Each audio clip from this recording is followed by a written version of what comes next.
Trading മീഡിയയുടെ pre market അനാലിസിസിലേക്ക് എല്ലാവർക്കും സ്വാഗതം. നമുക്ക് ആദ്യം ഗ്ലോബൽ മാർക്കറ്റ് പോകാം. US മാർക്കറ്റ് പോസിറ്റീവായിട്ട് ട്രേഡ് ചെയ്യാണ്. ഡൗ ജോൺസ് ഏകദേശം 553 പോയിൻറ്റും S&P 100 പോയിൻറ്റും നസ്ഡാക്ക് 400 പോയിൻറ്റും വളരെ സ്ട്രോങ് ആയിട്ട് പോസിറ്റീവായിട്ട് ട്രേഡ് ചെയ്യാണ്. അതുപോലെ തന്നെ യൂറോപ്യൻ മാർക്കറ്റും പോസിറ്റീവായിട്ടാണ് ക്ലോസ് ചെയ്തിട്ടുള്ളത്. ഗിഫ്റ്റ് നിഫ്റ്റി ഏകദേശം 160 പോയിൻറ്റോളം പോസിറ്റീവായിട്ട് ട്രേഡ് ചെയ്യുന്നു. മിക്കവാറും നാളെ വലിയൊരു ഗ്യാപ്പ് അപ്പ് ഇന്ത്യൻ മാർക്കറ്റിൽ പ്രതീക്ഷിക്കാം. കഴിഞ്ഞ 2 ദിവസം നോക്കുകയാണെന്നുണ്ടെങ്കിൽ മാർക്കറ്റിൽ വളരെ സ്ട്രോങ് സെല്ലിംഗ് പ്രഷറായിരുന്നു. 2 ദിവസം കൊണ്ട് തന്നെ ഏകദേശം 800-900 പോയിൻറ്റോളം മാർക്കറ്റ് ഇടിഞ്ഞിട്ടുണ്ട് ഇന്ത്യൻ മാർക്കറ്റിൽ. കാരണം യുദ്ധത്തിൻ്റെ ഒരു ശമനമില്ലാതെ തന്നെ തുടർന്നു കൊണ്ടുപോയതുകൊണ്ട് മാത്രമാണ്. അമേരിക്ക പലതും അംഗീകരിച്ചു എന്ന് പറയുമ്പോഴും ഇറാൻ ശക്തമായിട്ട് തന്നെ മിഡിൽ ഈസ്റ്റിൽ ആക്രമണം നടത്തിക്കൊണ്ടിരിക്കുകയാണ്. അതിൻ്റെ ഭാഗമായിട്ട് കഴിഞ്ഞ 2 ദിവസം ഇന്ത്യൻ മാർക്കറ്റ് വളരെ സ്ട്രോങ് സെല്ലിംഗ് പ്രഷറായിരുന്നു. മാർക്കറ്റിൽ നമുക്കിനിപ്പം നാളെ ഏപ്രിൽ 1 പുതിയ സാമ്പത്തിക വർഷം ആരംഭിക്കുകയാണ്. നമ്മൾ സ്റ്റോക്ക് മാർക്കറ്റുമായിട്ട് ബന്ധപ്പെട്ട് നോക്കുകയാണെന്നുണ്ടെങ്കിൽ വളരെ പ്രധാനപ്പെട്ട ഒരു വിഷയമാണ് നമുക്ക് കഴിഞ്ഞ ബഡ്ജറ്റിൽ F&O ഫീച്ചേഴ്സ് ആൻഡ് ഓപ്ഷൻസിലുള്ള സർവീസ് ചാർജ് കൂട്ടിയത്. ചെറിയൊരു പെർസെൻറ്റേജ് ആണെങ്കിൽ കൂട്ടിയതെങ്കിലും അത് ചാർജസ് എടുക്കുമ്പം, പ്രത്യേകിച്ച് സ്കാൽപ്പ് ചെയ്യുന്നവരൊക്കെ ആണെന്നുണ്ടെങ്കിൽ ഡേ ട്രേഡിങ്ങിൽ ഒരുപാട് ട്രേഡ് ചെയ്യുന്നവർ, അത് വലിയൊരു ചാർജ് തന്നെയായിരിക്കും മിക്കവാറും ഉണ്ടാകുന്നത്. ഏകദേശം ഓപ്ഷൻസിൽ 0.1 നിന്ന് 0.15% ആണ് ഓപ്ഷൻസിൽ STT ചാർജ് കൂട്ടിയിട്ടുള്ള. STT ചാർജ് മാത്രമാണ്, മറ്റ് ചാർജസ് ഒന്നും കൂട്ടിയിട്ടില്ല. STT ചാർജ് ചെറിയൊരു ശതമാനമാണ് കൂട്ടിയെങ്കിലും ഫ്യൂച്ചേഴ്സിൽ അത് വലിയൊരു ചാർജിലോട്ട്, ഏകദേശം ഒരു 800 രൂപയുടെ അധിക ചാർജിലോട്ട് പോകും. കാരണം ഫ്യൂച്ചേഴ്സിലെന്ന് പറയുന്നത് 0.02 നിന്ന് 0.05%, ഏകദേശം 0.3% കൂട്ടിയിട്ടുണ്ട്. അത് ഫ്യൂച്ചേഴ്സ് ചെയ്യുന്നവർക്ക് അത് വലിയൊരു ബാധ്യതയായിട്ട് മാറും. ഏകദേശം എനിക്ക് തോന്നുന്നു ഒരു 1000 രൂപയ്ക്ക് മുകളിലൊക്കെ, 1000-1200 രൂപ അടുപ്പിച്ച് മിക്കവാറും ചാർജസ് ഫ്യൂച്ചേഴ്സ് ചെയ്യുന്നവർക്ക് വരാൻ സാധ്യതയുണ്ട്. അപ്പം അത്രയും വലിയൊരു പോയിൻ്റ് കവർ ചെയ്താൽ മാത്രമേ നമുക്ക് ഏകദേശം എനിക്ക് തോന്നുന്നൊരു 20 പോയിൻ്റെങ്കിലും, 20-25 പോയിൻ്റെങ്കിലും ഫ്യൂച്ചേഴ്സിൻ്റെ പ്രോഫിറ്റിൻ്റെ 25 പോയിൻ്റെങ്കിലും നമുക്ക് ബ്രേക്ക് ഈവൺ ആയിട്ട് ചാർജസിന് വയ്ക്കേണ്ടി വരും. എന്നാലേ പ്രോഫിറ്റിലോട്ട് പോകത്തുള്ളൂ. അപ്പം ഫ്യൂച്ചേഴ്സ് ആൻഡ് ഓപ്ഷൻ ചെയ്യുന്നവർ പ്രത്യേകം ശ്രദ്ധിക്കുക. നാളെ മുതൽ ചാർജസ് കൂടുന്നുണ്ട്. നമുക്ക് നോക്കുകയാണെന്നുണ്ടെങ്കിൽ വേൾഡ് മാർക്കറ്റ് ഇപ്പം വളരെ പോസിറ്റീവായിട്ടാണ് ട്രേഡ് ചെയ്യുന്നത്. മാർക്കറ്റ് എനിക്ക് തോന്നുന്നു യുദ്ധത്തിൻ്റെ ചർച്ചകളൊക്കെ നടത്തുന്നതുകൊണ്ട് തന്നെ, യുദ്ധം നടത്തുന്നതുമായിട്ട് ബന്ധപ്പെട്ട് ഇപ്പം ചൈന ഇടപെടുന്നുണ്ട്. ഇതിൻ്റെ ഒരു മധ്യസ്ഥതയ്ക്ക് വേണ്ടിയിട്ട് പാകിസ്ഥാൻ ചൈനയുമായിട്ടൊക്കെ ചർച്ച നടത്തുന്നുണ്ട്. അപ്പം ഒരു പോസിറ്റീവായിട്ടുള്ളൊരു ഇത് വരികയാണെന്നുണ്ടെങ്കിൽ മാർക്കറ്റ് വലിയൊരു തിരിച്ചു പോക്കിന് സാധ്യതയുണ്ട്. മാർക്കറ്റ് ഇപ്പം നിൽക്കുന്ന ഏരിയ നോക്കുകയാണെന്നുണ്ടെങ്കിലും ഏകദേശം 22,331 ക്ലോസിംഗ് വന്നിരിക്കുന്നത്. 22,000-22,200 നിഫ്റ്റിക്ക് വലിയൊരു സപ്പോർട്ട് മാർക്കറ്റ് കൊടുക്കാൻ സാധ്യതയുണ്ട്. പ്രീവിയസ് നോക്കുകയാണെന്നുണ്ടെങ്കിൽ നമുക്കിതാ ഈ ഒരു ഏരിയ കഴിഞ്ഞ കുറേ പ്രീ മാർക്കറ്റിലൊക്കെ പറഞ്ഞിട്ടുള്ളതാണ്. ഈ ഒരു മാർക്കറ്റിൻ്റെ സ്ട്രെങ്തിനെ കുറിച്ച് ഏകദേശം ആ ഒരു സ്ട്രെങ്ത് കവർ ചെയ്യണമെന്നുണ്ടെങ്കിൽ മാർക്കറ്റ് 22,150-100 ലെവൽ വരെയൊക്കെ ഇറങ്ങി വന്നിട്ട് തിരിച്ച് കയറുകയാണെന്നുണ്ടെങ്കിൽ മാർക്കറ്റിൻ്റെ ആ ഒരു സ്ട്രെങ്ത് കൂടാൻ സാധ്യതയുണ്ട്. എന്തായാലും ഇപ്പോൾ നിൽക്കുന്ന മാർക്കറ്റ് 22,200 നല്ലൊരു പോസിറ്റീവ് ഒരു സപ്പോർട്ട് കൊടുത്ത് മാർക്കറ്റ് ഒരു പോസിറ്റീവ് മോഡലിലോട്ട് പോകാനുള്ള സാധ്യതയുണ്ട്.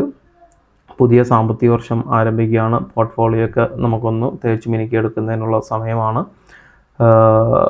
കാരണം ഓൾമോസ്റ്റ് സ്റ്റോക്കുകളൊക്കെ നല്ല ഇടിവിലാണ് വന്നിട്ടുള്ളത്. പലരുടെയും പോർട്ട്ഫോളിയോയുടെ 80 തൊട്ട് ഒരു 60% വരെയൊക്കെ ഇടിഞ്ഞ് നിൽക്കുകയാണ്. ചിലതൊക്കെ ഇപ്പം കഴിഞ്ഞ ലാസ്റ്റ് 1 വർഷം 2 വർഷമൊക്കെയാണ് ലോങ് ടൈമിലോട്ടൊക്കെ വാങ്ങിച്ചിട്ടുള്ള സ്റ്റോക്കുകളാണെങ്കിൽ ചിലപ്പം നഷ്ടത്തിലൊക്കെ ആയിരിക്കും പോയിട്ടുണ്ടാവുക. കാരണം കഴിഞ്ഞ 2 വർഷത്തെ നിഫ്റ്റിയുടെ ചാർട്ട് നോക്കുകയാണെന്നുണ്ടെങ്കിൽ നമുക്ക് വലിയ ഗ്രോത്ത് ഇല്ല. എനിക്ക് തോന്നുന്നു ഒരു മൈനസിലോട്ടൊക്കെ ആയിരിക്കും മിക്കവാറും പോയിട്ടുള്ളത്. 0 ഗ്രോത്താണ് കഴിഞ്ഞ 2 വർഷം നിഫ്റ്റിയുടെ ചാർട്ട് നോക്കുകയാണെന്നുണ്ടെങ്കിലുള്ളത്. അപ്പം സ്റ്റോക്കുകളൊക്കെ, നല്ല സ്റ്റോക്കുകളൊക്കെ ആവറേജ് ചെയ്യാനും പുതിയ സ്റ്റോക്കുകൾ ആഡ് ചെയ്യാനും പറ്റിയ സമയമാണ്. നേരത്തെ നമ്മൾ കഴിഞ്ഞ പ്രീ മാർക്കറ്റിലൊക്കെ പറഞ്ഞിട്ടുണ്ടായിരുന്നു 22,000-23,000 ഇതിനിടയ്ക്കൊക്കെ മാർക്കറ്റ് സപ്പോർട്ട് എടുത്ത് തിരിച്ചു കയറും. മ്യൂച്വൽ ഫണ്ടും അതുപോലെ തന്നെ ലോങ് ടൈം ഇൻവെസ്റ്റ് ചെയ്തിരിക്കുന്നവർക്കൊക്കെ ആവറേജ് ചെയ്യാൻ പറ്റിയ സമയമാണ്. അപ്പം മാക്സിമം ഉപയോഗിക്കാൻ വേണ്ടിയിട്ട് ശ്രമിക്കുക.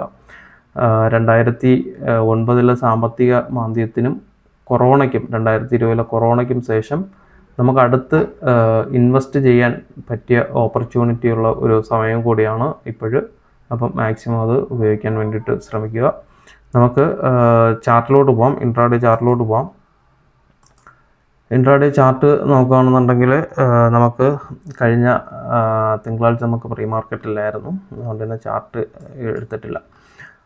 മാർക്കറ്റ് മിക്കവാറും നിഫ്റ്റിയിലൊരു 180 to 200 പോയിൻറ്റിൻ്റെ ഗ്യാപ്പ് അപ്പിനുള്ള സാധ്യതയുണ്ട്. അങ്ങനെയാണെന്നുണ്ടെങ്കിൽ മാർക്കറ്റ് മിക്കവാറും ഈ ഒരു ഏരിയയിലൊക്കെ ഒരു ഓപ്പണിങ്ങിനുള്ള സാധ്യത ഉണ്ട്. സെൻസെക്സ് ഒരു 72,800 താഴെ മിക്കവാറും ഓപ്പൺ ചെയ്യാൻ സാധ്യതയുണ്ട്. 72,769, 72,825 സെൻസെക്സിൽ റെസിസ്റ്റൻസ് ആയിരിക്കും. സപ്പോർട്ട് വരുന്നത് 72,296, 72,352 സപ്പോർട്ട് വരുന്നത്. CPR വന്നിട്ട് 72,100 തൊട്ട് 72,472 വരേക്കാണ് CPR വരുന്നത്.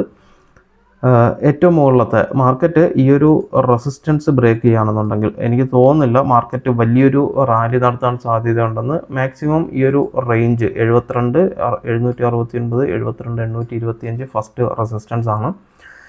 ഇത് ബ്രേക്ക് ചെയ്താൽ മാത്രം, അല്ലെങ്കിൽ ആദ്യത്തെ 5 മിനിറ്റിൻ്റെ ക്യാൻഡിൽ ഇതിന് മുകളിൽ സസ്റ്റെയിൻ ചെയ്താൽ മാത്രമേ, കാരണം ഇപ്പോഴും യുദ്ധത്തിൻ്റെ ഒരു ഭീതി ഒഴിഞ്ഞിട്ടില്ല. വ്യക്തമായിട്ടുള്ള ഒരു ചർച്ചകളോ അല്ലെങ്കിൽ വ്യക്തമായിട്ടുള്ള ചർച്ചകളുടെ റിപ്പോർട്ടുകളോ പുറത്ത് വരുന്നില്ല. അപ്പോഴും ഇറാൻ ആക്രമണം തുടർന്നുകൊണ്ട് തന്നെയാണ് ഇരിക്കുന്നത്. അതുകൊണ്ട് തന്നെ ഒരു പാനിക് സെല്ലിംഗ് വീണ്ടും കണ്ടിന്യൂ ചെയ്യാനുള്ള സാധ്യതയുണ്ട്.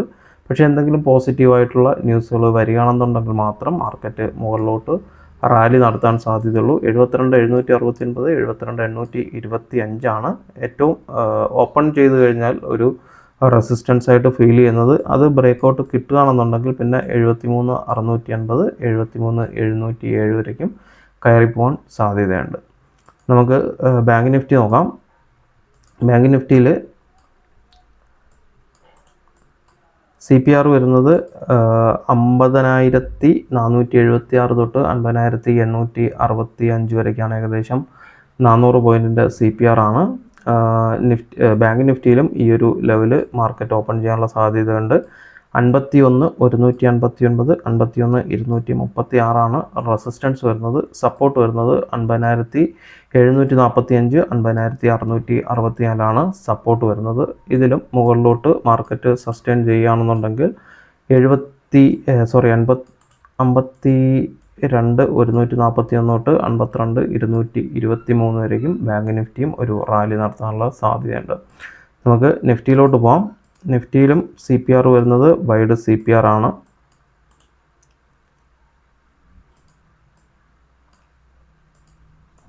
CPR വരുന്നത് 22,388 തൊട്ട് 22,498 വരേക്കാണ്. 110 പോയിൻറ്റിൻ്റെ CPR ആണ് നിഫ്റ്റിയിൽ വരുന്നത്.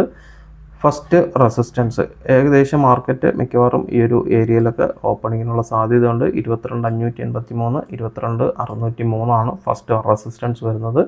സപ്പോർട്ട് വരുന്നത് 22,458 തൊട്ട് 22,432 വരേക്കാണ്.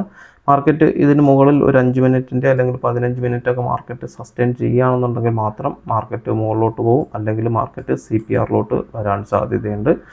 ഏറ്റവും മുകളിലത്തെ റെസിസ്റ്റൻസ് വരുന്നത് 22,889, 22,880 ഏറ്റവും മുകളിലത്തെ റെസിസ്റ്റൻസ് വരുന്നത്.